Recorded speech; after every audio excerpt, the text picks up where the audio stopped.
एक समय स्वर्गलोक में सबसे बड़ा कौन के प्रश्न पर नवग्रहों में वाद विवाद हो गया। विवाद इतना बढ़ा कि परस्पर भयंकर युद्ध की स्थिति बन गई। निर्णय के लिए सभी देवता देवराज इंद्र के पास पहुँचे और बोले, हे देवराज, आपको निर्णय करना होगा कि हम में से सबसे बड़ा कौन है। देवताओं का प्रश्न सुनकर देवराज इंद्र उलझन में पड़ गए। इंद्र बोले, मैं इस प्रश्न का उत्तर देने में असमर्थ हूँ। हम सभी पृथ्वी लोक में उज्जैनी नगरी में राजा विक्रमादित्य के पास चलते हैं। देवराज इंद्र सहित सभी ग्रह उज्जैनी नगरी पहुँचे। महल में पहुंचकर जब देवताओं ने उनसे अपना प्रश्न पूछा तो राजा विक्रमादित्य भी कुछ देर के लिए परेशान हो उठे, क्योंकि सभी देवता अपनी अपनी शक्तियों के कारण महान थे। किसी को भी छोटा या बड़ा कह देने से उनके क्रोध के प्रकोप से भयंकर हानि पहुंच सकती थी। अचानक राजा विक्रमादित्य को एक उपाय सूझा और उन्होंने विभिन्न धातुओं स्वर्ण, रजत, कांसा, ताम्र, सीसा, रांगा, जस्ता, अभ्रक व लोहे के 9 आसन बनवाए। धातुओं के गुणों के अनुसार सभी आसनों को एक दूसरे के पीछे रखवाकर उन्होंने देवताओं को अपने अपने सिंहासन पर बैठने को कहा। देवताओं के बैठने के बाद राजा विक्रमादित्य ने कहा, आपका निर्णय तो स्वयं हो गया।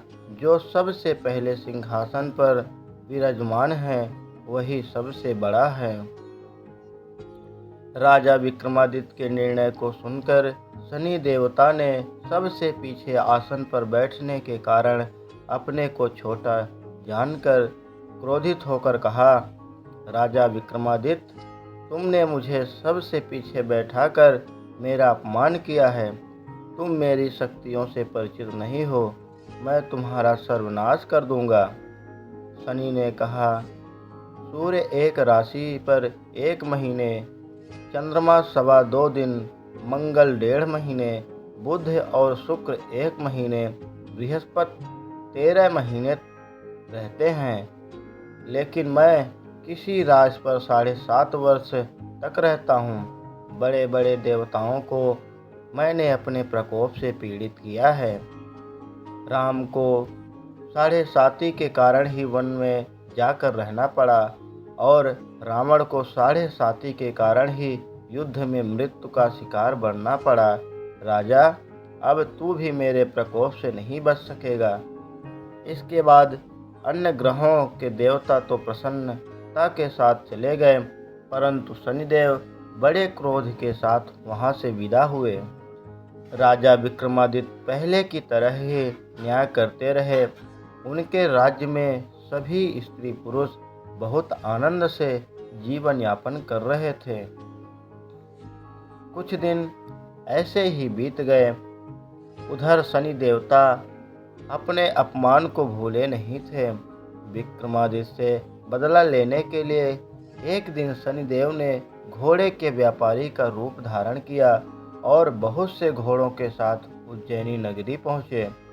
राजा विक्रमादित्य ने राज्य में किसी घोड़े के व्यापारी के आने का समाचार सुना तो अपने अश्वपाल को कुछ घोड़े खरीदने के लिए भेजा।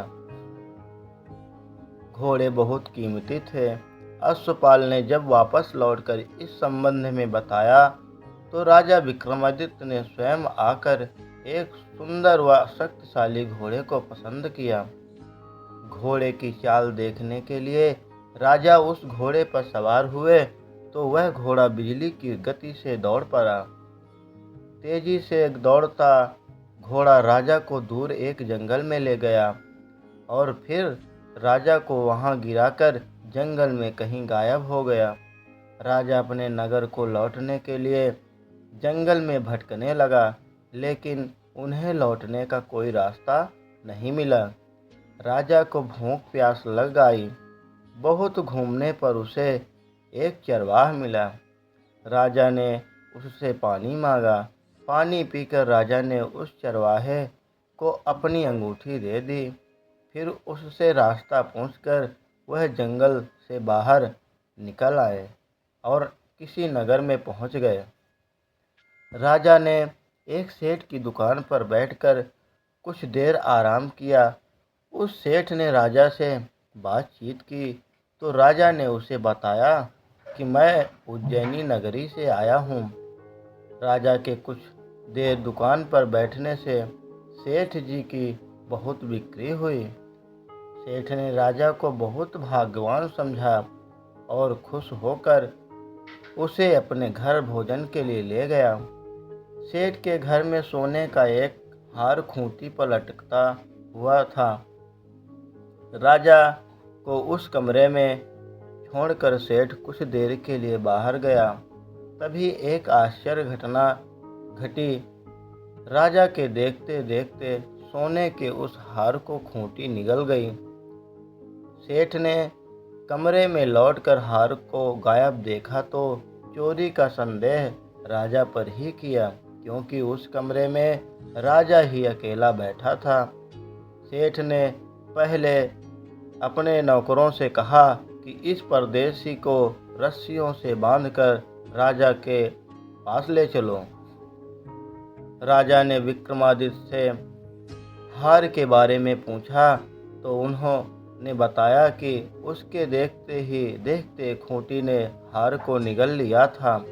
इस पर राजा ने क्रोधित होकर चोरी करने के अपराध में विक्रमादित्य के हाथ पांव काटने का आदेश दे दिया। राजा विक्रमादित्य के हाथ पांव काटकर उसे नगर की सड़क पर छोड़ दिया गया। कुछ दिन बाद एक तेली उसे उठाकर अपने घर ले गया और उसे अपने कोल्हू पर बैठा दिया। राजा आवाज देकर बैलों को हाँकता रहा। इस तरह तेली का बैल चलता रहा और राजा को भोजन मिलता रहा। शनि के प्रकोप की 7.5 पूरी होने पर वर्षा ऋतु प्रारंभ हुई। राजा विक्रमादित्य एक रात मेघ मल्हार गा रहा था कि तभी नगर के राजा की लड़की राजकुमारी मोहिनी रथ पर सवार उस तेली के घर के पास से गुजरी। उसने मेघ मल्हार सुना तो उसे बहुत अच्छा लगा और दासी को भेजकर गाने वाले को बुला लाने को कहा। दासी ने लौटकर राजकुमारी को अपंग राजा के बारे में सब कुछ बता दिया। राजकुमारी उसके मेघ मल्हार से बहुत मोहित हुई, अतः उसने सब कुछ जानकर भी अपंग राजा से विवाह करने का निश्चय कर लिया। राजकुमारी ने अपने माता पिता से जब यह बात कही तो वे हैरान रह गए। रानी ने मोहिनी को समझाया, बेटी तेरे भाग्य में तो किसी राजा की रानी होना लिखा है, फिर तू उस अपंग से विवाह करके अपने पांव पर कुल्हाड़ी क्यों मार रही है। राजकुमारी ने अपनी जिद नहीं छोड़ी। अपनी जिद पूरी कराने के लिए उसने भोजन करना छोड़ दिया और प्राण त्याग देने का निश्चय कर लिया। आखिर राजा रानी को विवश होकर अपंग विक्रमादित्य से राजकुमारी का विवाह करना पड़ा।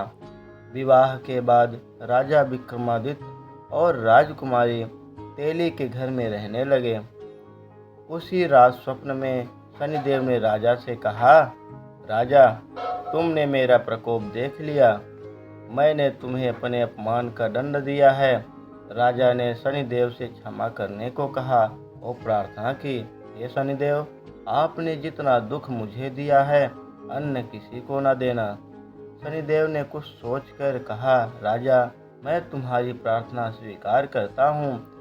जो कोई स्त्री पुरुष मेरी पूजा करेगा, शनिवार को व्रत करके मेरी व्रत कथा सुनेगा, उस पर मेरी अनुकंपा बनी रहेगी।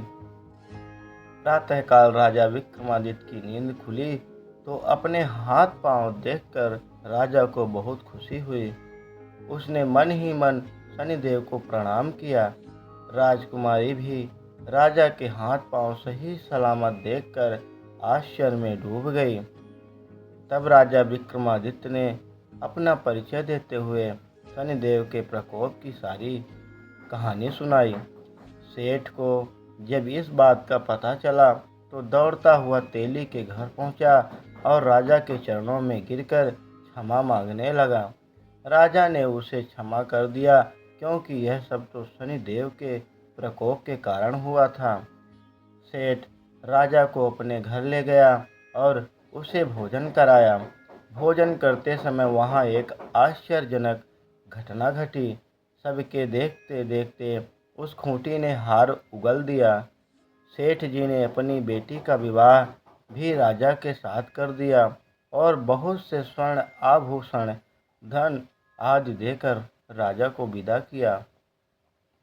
राजा विक्रमादित्य राजकुमारी मोहिनी और सेठ की बेटी के साथ उज्जैनी पहुँचे तो नगरवासियों ने हर्ष से उनका स्वागत किया।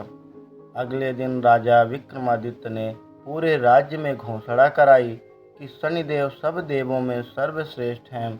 प्रत्येक स्त्री पुरुष शनिवार को उनका व्रत करें और व्रत कथा अवश्य सुने। राजा विक्रमादित्य की घोषणा से शनिदेव बहुत प्रसन्न हुए।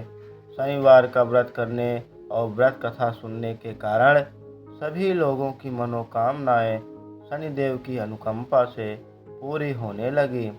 सभी लोग आनंद पूर्वक रहने लगे। बोलो श्री शनिदेव महाराज की जय।